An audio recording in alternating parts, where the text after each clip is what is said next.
2025 season starts in 3.5 hours. For those who don't know what I'm talking about, I'm referring to the Formula One season. Because of that, I'm super excited. I want to kill some time, and I'm going to be talking about my predictions for both the Constructors and Drivers Championships. This is pure opinion. I want to hear your opinion down below.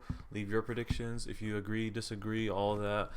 Like, subscribe if you enjoy this kind of content, and if you have any ideas for future videos, put them down there. I'll be reading those and trying to and be inspired by you guys. I want to do what you guys like to watch.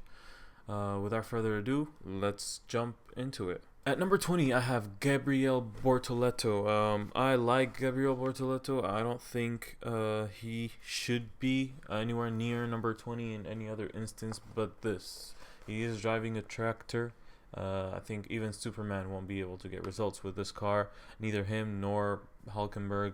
I only have him 20th only because he's the rookie. He's going to have some time to get his footing. I feel like this is a year for him where he can try to get some decent results, even if they're not in the points, to show other teams or even Sauber that they deserve to keep him for another season. I feel like we have a lot of rookies this year. A lot of new blood. We were used to so many names for so long. It was so hard for new people to come in, and this is like a breath of fresh air for a lot of people, including me. We have 5 rookies, 6 if you count Lawson. But yeah, it's gonna be a great season. A lot of new faces, and Gabriele Bortoleto is one of these guys. Fortunately, like I said, he's driving a tractor, and I don't think he's gonna be able to do much with it. At number 19, I have Isak Hadjar, another rookie, probably the most inexperienced driver in the whole grid. I think he's very talented. He has a lot of potential, but he is driving an RB. I think the RB is going down in rankings only because I feel like they are stagnant. I think we've seen that last season too. They were not very competitive, but they were doing well at the start of the season. But throughout the season, they just kept going down and down and down, and I don't think they are coming up anytime soon. At number 18, I have Hulkenberg. I think he's also driving a tractor. Well, he is driving the same tractor as Bortoleto, and the reasoning stays the same. He's going to be 18th only because I've seen him do miracles before. He has had miracles before. He's one of those drivers who can get you results with insanely slow cars, insanely uncompetitive cars, and he has a lot of experience in the sport that he might be able to get himself some good points down the line. He's gonna be, for me, the Bottas for Sauber last year, where he's doing a little bit better than Joe, and I think that's why he will end up a little higher than Bortoleto. At number 17, I have Oliver Bearman. I think when it comes to rookies, I have them lower on my list than others might have them, only because I feel like not every rookie is like Oscar. Not every rookie is like Verstappen, where a lot of them need time to adapt, time to understand what they're into. A lot of pressure, a lot of eyes on them, something that they're not used to. I mean, F2 is big, but Formula One is a whole nother level, and I think Oliver Bearman is higher than the other 2 rookies that we've talked about up until now, only because he has raced in Formula One before. He's done well with Ferrari, but Ferrari's not Haas, and Haas doesn't look as good as other cars. I feel like Haas is in the same boat as an RB and other teams I will talk about, where the top teams are super good and the bottom teams are very weak. I feel like there's like a whole gap between. Maybe that's just my opinion, but I don't feel like they've done enough development to compete with the top dogs, at least not these 3 teams. Number 16, I have Duhan. I think the Alpine is in a much better shape than they were at the start of last season. They were absolutely rubbish at the start of last season, but they were able to get points throughout the season. I mean, yeah, I understand most of it was in one race, but still, they were they put themselves in a position where they can get those points, and I think he has the upper hand on the other rookies solely because his car is a little bit better, in my opinion, than the other rookies. At number 15, I have Lance Stroll. You know, with Stroll, I don't really hate him. A lot of people do find a lot of criticisms with Stroll. I think he is a solid driver. My problem with Stroll was last season he just didn't show his level well enough to like have me put him higher than 15th on this list. I think last season the Aston Martin was mostly Fernando Alonso, and I think it's gonna be like this another season. And Adrian Newey's car won't be developed until next season, and it seems like they're already focusing on next year's car. So I feel like there's another just like a joyride season for Aston Martin. For number 14, I have Yuki Tsunoda. I feel like he has shown himself to be. He can lead his own team now. He's established himself as a driver. It took a couple years, but now, last season he outperformed Daniel Ricciardo. Yeah, sure, Lawson was on the same level as him when he came in at the end of the season, but the car wasn't helping. I think Tsunoda is a lot more mature now than when he started in Formula One, and I think he is going to be a bit better than Hajar, only because he's been in the sport more. He knows what to do more. He's just going to get those results that Hajar might not be able to, not yet at least. At number 13, I have Esteban Ocon. Yes. Like I said, the Haas, the RB, the Sauber, even maybe the Aston Martin, Alpine, they're like, seems unimpressed by what they've been doing. Even the team principals or the drivers just don't seem like they're very confident in the car or the car's trajectory for this season, and which is why I think Esteban Ocon, even though he's a race winner, he's gonna be what Hulk was for Haas last year, getting those results for them, trying to maximize the car. Maybe a little inconsistent at times, but reliable enough to get you those points that put you up ahead of the other car teams and drivers. Number 12, I have Fernando Alonso. I think he is going to be getting the majority of the points for Aston Martin, but not to say that he will impress.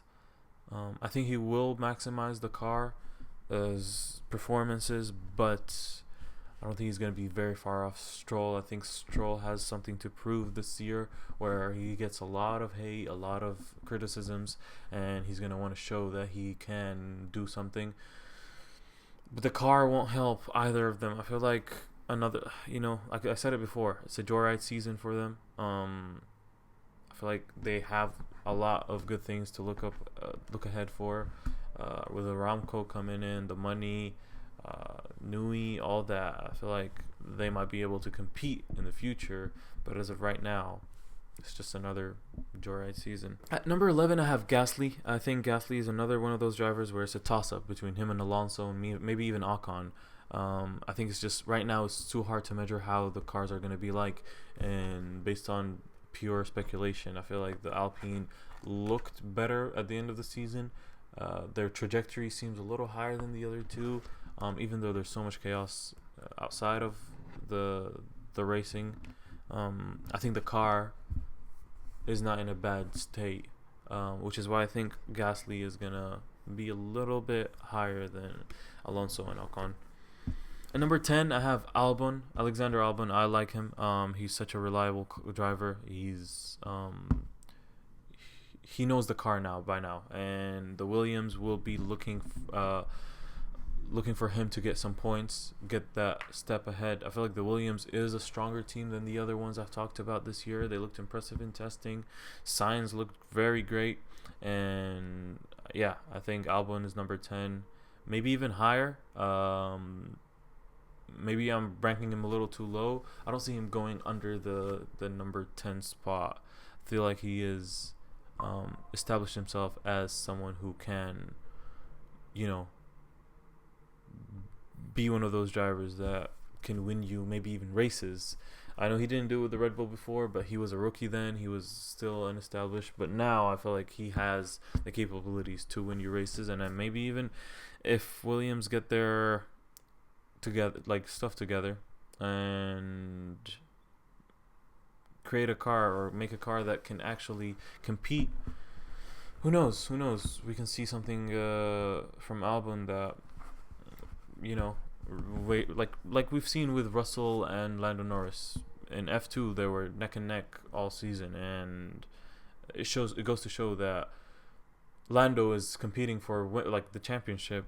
Russell's up there with the race wins, and Albon's down there fighting mid-table teams. So mid-pack teams, and yeah, I think the car is better this year, and I want to see a lot better results from the Williams, especially with Sainz being there. I think they got it over the Alpine, the Aston Martin.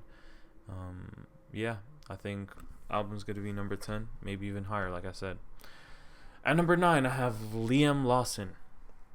The Red Bull looks a lot less competitive, maybe not a lot less competitive, but they don't look as competitive as they did in recent years, and we've seen that. A couple of years ago they won the championship. Last year they were not even, they were in the picture at the start, but McLaren, Ferrari, they all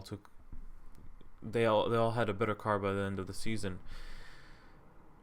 And it shows.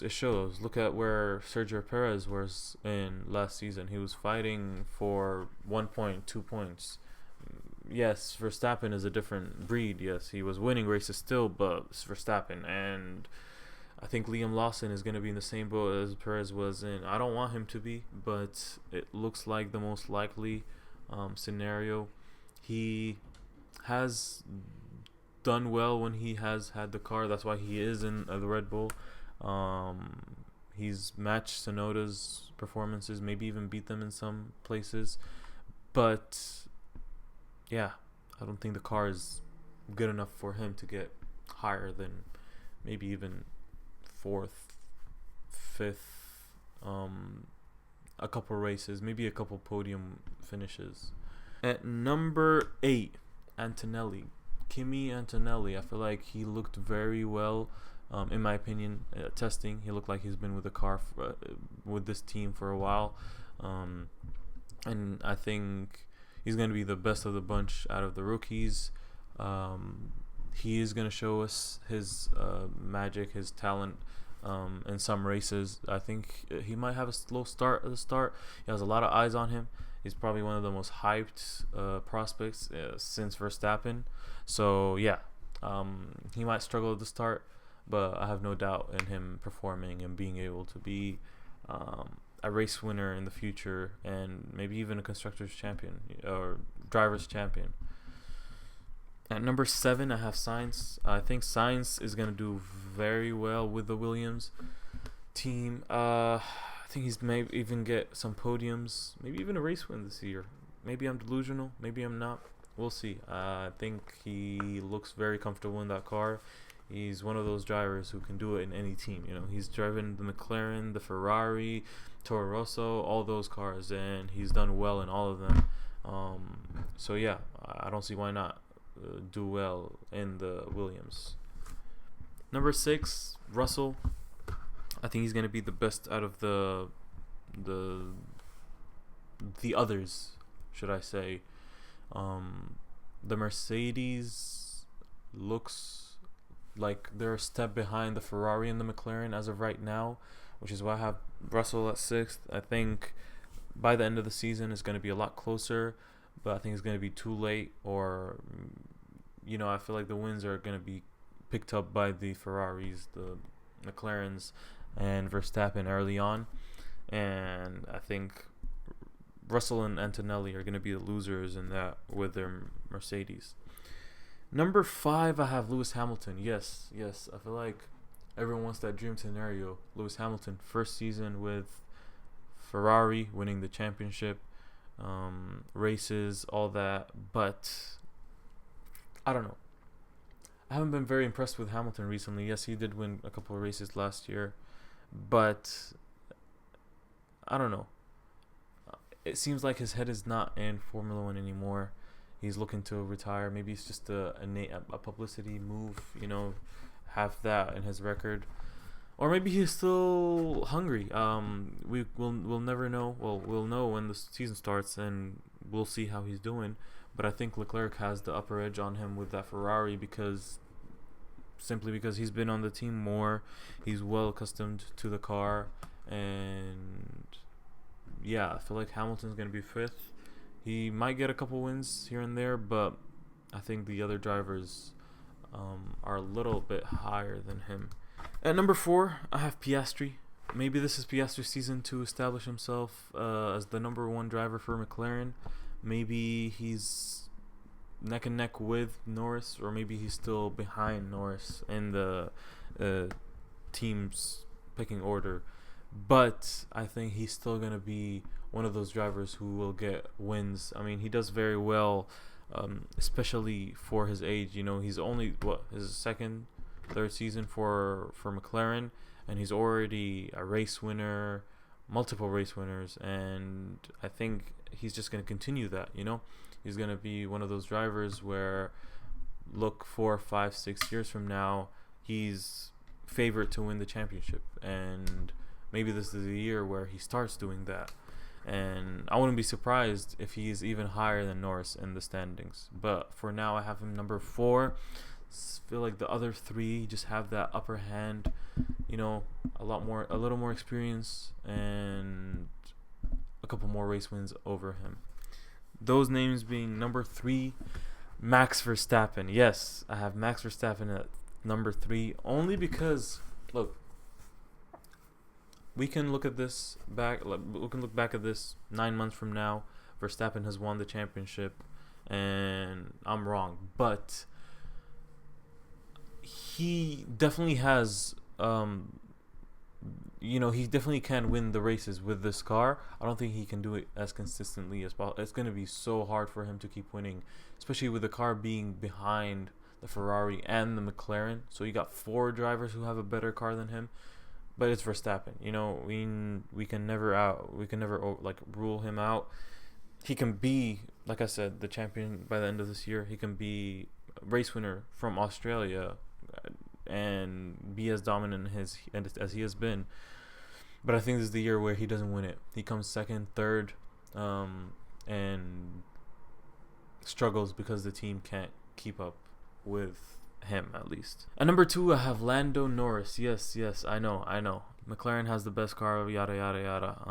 But I think it's Leclerc's year. I think Lando Norris has had that talk where he can't finish the races. He's not as clutch as the other drivers. He doesn't have that killer instinct. I don't think that's true, but I don't think he will win this year. I think Ferrari by the end of the year might have the better car, and I think Leclerc it's his year. I think Verstappen's reign not ended, but how Vettel 4 years in a row won it, and then Hamilton came. I'm not saying Leclerc is gonna win the next 6, 7. What I'm saying is he is gonna have a couple years for himself, and I think this is the year where he starts that. I might be wrong, I don't think it's very cemented. I think it could easily be any of the top 5 winning this year, but I think for me, I'm most confident in Leclerc right now, and Lando. Yeah, it's my opinion. I could be totally wrong, and if you do think I'm wrong, comment down below your predictions. Leave a like on this video, subscribe if you like this type of content, and comment down below what you want to see from this channel. And it's been Mustafa. See you soon.